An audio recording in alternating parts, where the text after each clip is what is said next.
What's up, guys? Back in the shop. Figured I'd give you a quick walkthrough of the current horns in the collection. As you know, I'm always turning things over. I move things a lot. I get stuff in, I'll keep it for a little bit, and then I sell it so I can get something new. Everybody's always asking me how I afford all these horns, but I don't keep them all, So there's certain ones I keep, but for the most part, I turn things over. So anyway, still got this Kallenberg S203 here.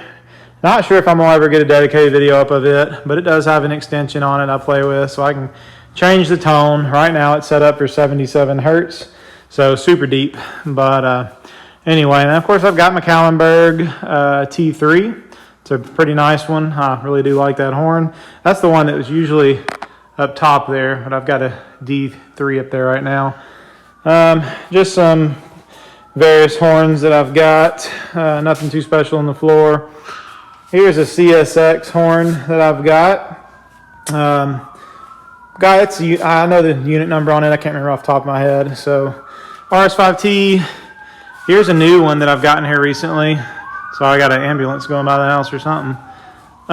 This is a Kansas City Southern RS5T. Pretty cool horn. It's all patent applied for. Persephone RS heads. And then there's another RS5T. It's another new CSX one I got in. I do have the unit number for it also. A couple Mega Blast PVC horns. One day I'll get them on the channel. Just an RS25 there. That is a D2 down there that I got not too long ago, and I just hadn't had a chance to touch it, but pretty cool horn. So here's a UP K5LLL, or K5LLA, sorry, it's a raised letter horn. And then I do have the 80s. That's like a new old stock Amtrak K5LA. PO1235, Oldcast P3. These are two horns that I've had in the collection for quite a while. Y'all probably recognize this. This is the Utah Central Newcast P5. Got that cool blue bleeding through. Got an RJ Corman K5H. It's XNS. It's got NS on it on the bottom of the foot, and it's got some black NS paint coming through. You can kind of see it better from the back. That's an Oldcast P3. That's a Illinois Central, and then it's got some orange on it too. You can see that orange coming through there. And then we've got a good, pretty nice early CSX K5HL. And also, guys, sorry if I sound winded. I just got out of the hospital. I had to end up having surgery, so I've been haven't been doing too many horns here lately, but I'll keep the videos coming. I've got some stockpiled. So down here is a brand new K5HLB 2023. Right there is a pretty cool horn. I've yet to blow it, but that is an early K5HL. Of course, it's missing the 1L right now. That's a Kansas City Southern horn. Down there we've got an H2. It's BNSF K5HL. It's early, two-piece 1L.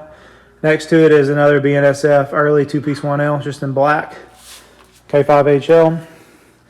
Then we've got, I'll do what's on the table first. We've got a Kallenberg. This is a Q2. Q is for quad, so 4 bells. 2 is the size of the power chamber. Now I do have one of these bells off right now. I took it to a music repair shop to get it repaired. And it is actually with the 2 bells that go to this T3. They are at that music repair shop getting repaired and polished. So I did have to order a new bell from Kallenberg. This one right here is brand new. The one that came with this horn, it was not fixable, so I just bought a new one. But those guys are expensive. That thing was like $450 something just for that one bell. But anyway, I just got done redoing this completely. I wire wheeled the whole thing, kind of gave it a polished look. Turned out really nice, but it was a job.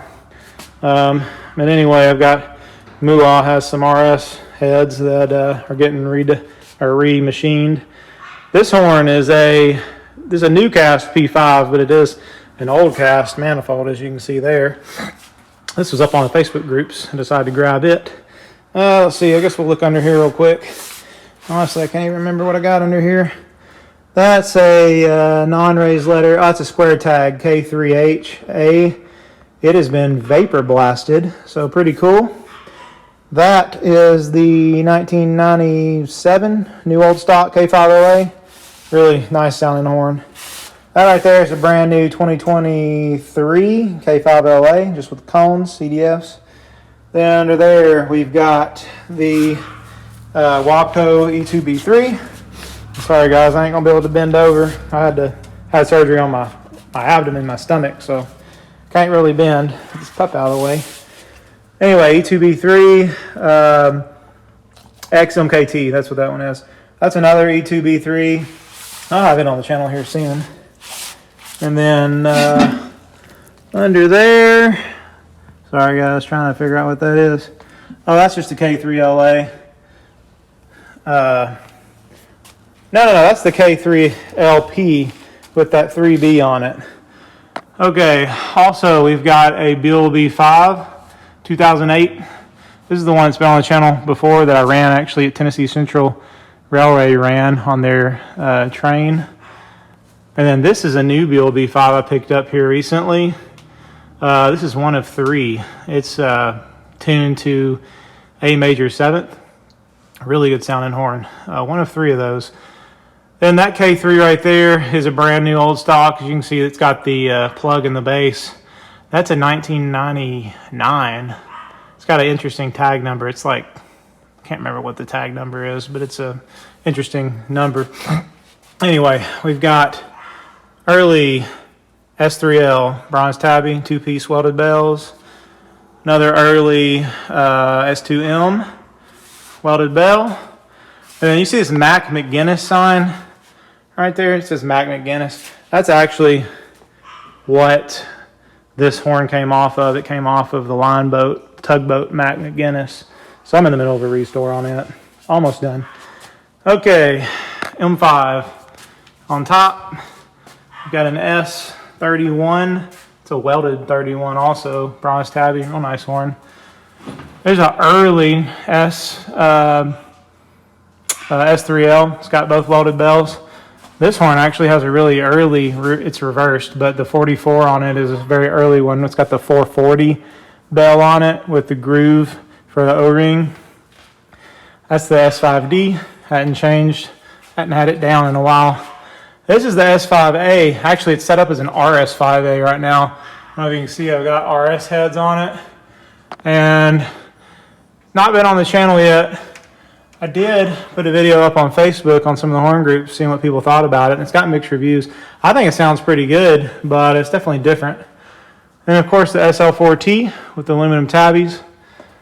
Then we've got this S5T right here, 2-piece welded bells. And here's a new M3H that I picked up. That's a Burnett Power Saws M3, I'm sorry, not M3H. It looks like an M3H, it's actually a regular M3. Most M3Hs have the air chime on the flares, but the early regular M3s had air chime on the flares too. That one is a Burnett Power Saws. I don't know if you can see the tag right there on top. See how I show it to you. Yeah, so that's Burnett Power Saws. Really nice sounding horn. It's like mint condition. I got it from another collector. I don't know if you can see that diaphragm in there, but they're just like shining. Anyway, M3RT1. Really cool horn. And then this is another round bass M3. This came from that same collector that Burnett horn came from.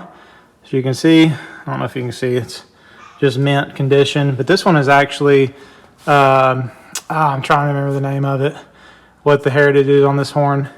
I'll put the heritage up on the screen, I can't remember. And then we've got the RS3K, really nice horn in that Santa Fe yellow.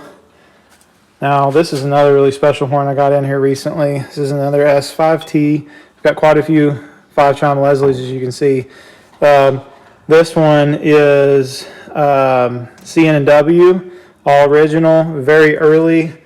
One way you can see that it's early is, if you notice, all these bells are unmarked. I only got the number. And that's another one of those real early 44 bells. It's extended, was a 440. 0 was ground off, so it's a 44. All original horn too. So you can even see on this 55, it's completely unmarked. It doesn't even have 55 on it. But what I mean by unmarked on these bells is there's no super Typhon, just your numbers. That's a very early thing they did. And we've got the Seaboard SU3L. And then another S5T, aluminum tabby. That was a parts horn that I put together. It turned out really nice though. Got a Conrail S3L under there. Aluminum tab, or that one's bronze tabby. No, that one is aluminum tabby. And then Prime 9, was that a 20? 920. RS3 or S3K. I can't bend, guys, but that bell sticking out, that's that 3D printed P5. And then that's the EJ&E RS3L. EJ&E RS3L. And there's a Prime 990 tucked up under there. So let's see. I guess we'll swing over here. Sandcast S3L, or S3L. Sandcast K3H actually is what it is. Yeah, Canadian K3H. It's got the Made in Canada caps. And then we've got a KM 165, which this guy's about to go. I think I've got him sold to a friend, trading for another horn. And of course, the Canadian Enterprise KM 110. I probably won't ever let go of that horn. And then, of course, the KM 85 and 110 pair that I've got right there. That's the 110. The 85 is the longer one. Got another couple odds and ends. E2 right there. This is just a spare bell that goes to that P01235. No, let's see. Here's an ATSF K3LA. It's an 80s horn. Really cool. I like the paint. And then D3, big S4, Kallenberg. Got another D2 right there. There's a Buell horn, 3-chime Buell. Here's that brand new RS5T 2021 from Horn Blasters. And as we're getting to the end, guys, just some stuff on the table. P5 and a parts horn K5HL and K5LA I'm working on. Anyway, guess that's about it, guys. Well, we do have I'll come over here. We do have the MBTA horn. I think this is 1068 is what this horn was off of. And then, of course, like I said, showed you earlier, Kallenberg D3, Hancock 4700. And then to finish it off, we've got the Kallenberg T4 and then the Kallenberg F3. So, Nashville Predators horn. That's where you can hear this horn if you want to know what it sounds like. Look up the Bridgestone Arena in Nashville. This is their horn they've got there. Anyway, I think that's about it, guys. I reckon I'll see you on the next one. Appreciate it.